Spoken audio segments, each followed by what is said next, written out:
قد أفلح المؤمنون.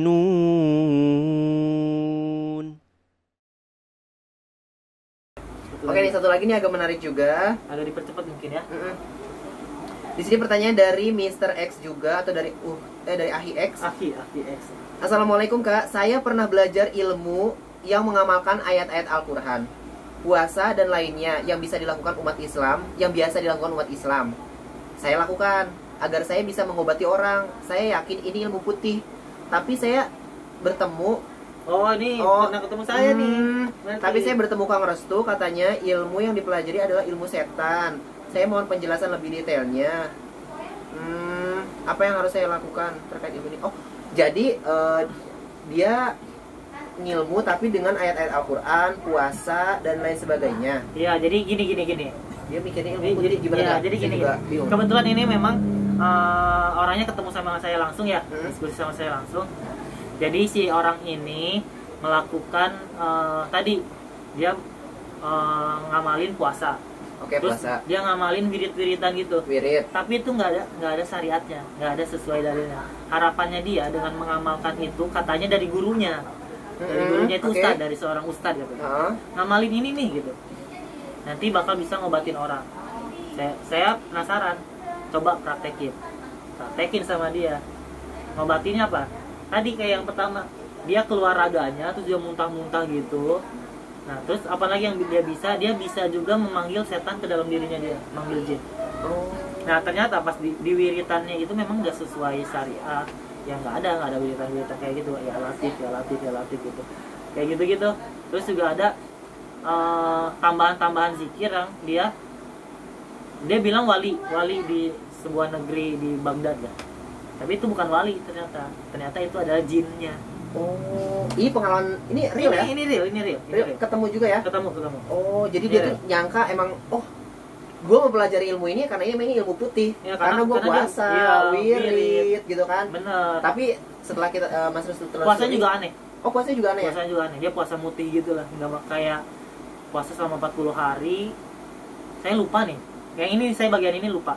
Dia tuh puasa 40 hari itu di hari-hari tertentu doang atau bener-bener kayak di hari lahirnya dia doang atau everyday atau selama 40 hari berturut-turut gitu.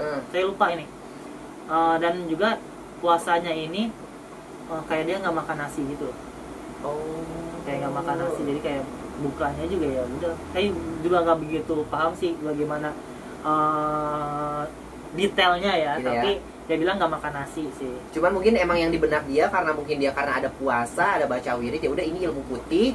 Yang mungkin perasaan dia ya udah ini ilmu putih, ilmu yang bagus bener. Mungkin ya ternyata emang di dalamnya juga terkandung sekutu-sekutu dengan setan. Jadi yang perlu dipahamin adalah nggak ada namanya ilmu hitam, ilmu putih. Semua ilmu itu yang nggak ada tuntunannya atau nggak ada syariatnya terus kita amalkan secara asal-asalan, atau ya bimbingan, mungkin ada bimbingannya tapi bimbingannya nggak berdasar dari Rasulullah gitu.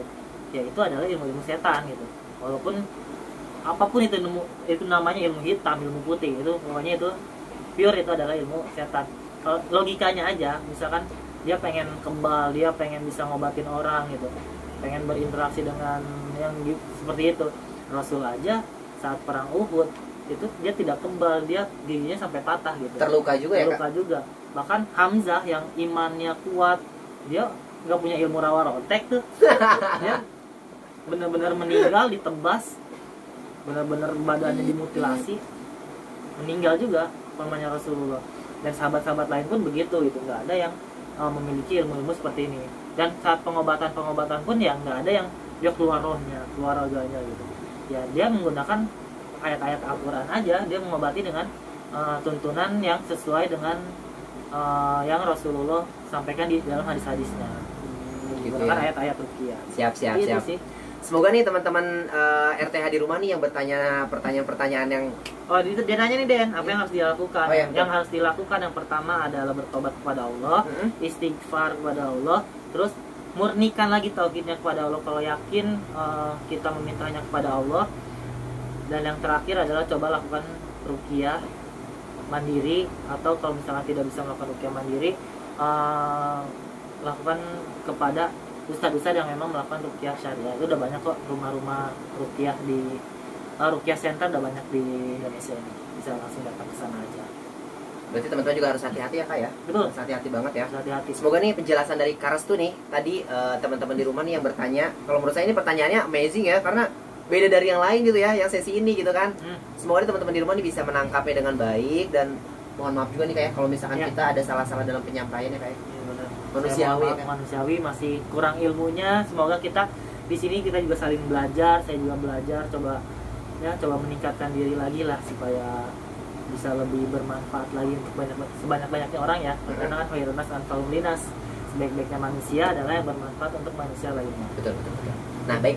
Teman-teman di rumah nih, misalkan nih ada lagi nih benak-benak yang masih belum terjawab atau mungkin ada pertanyaan-pertanyaan lain yang ingin kita share juga, bisa langsung DM aja ke @rth.company di Instagram ya. Jadi nanti di situ pertanyaan-pertanyaan banyak itu akan kita mungkin kalau kita Filter sempat lagi ya.